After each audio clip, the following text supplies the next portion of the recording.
Let's solve the equation 2 to the x squared minus 2x plus 1 plus 3 to the x minus 1 equals 4 to the x minus 1 plus 9 to the 1 minus x. On the right-hand side, we have to rewrite 4 as 2 squared and 9 as 3 squared. We can distribute the 2 to make 2x minus 2 and distribute the 2 to make 2 minus 2x.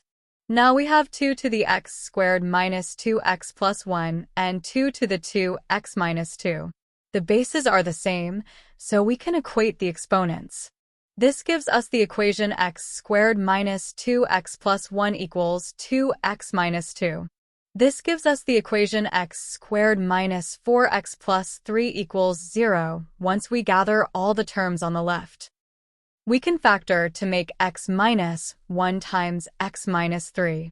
This gives us x equals 1 or x equals 3. We can also solve the second equation 3 to the x minus 1 equals 3 to the 2 minus 2x and make sure we get an overlapping value of x equals 1.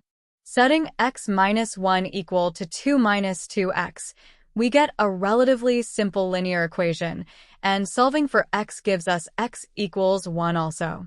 You should replace x with 1 and confirm the left and right sides of this equation match when evaluated at x equals 1. Be sure to subscribe for more math videos on a variety of topics.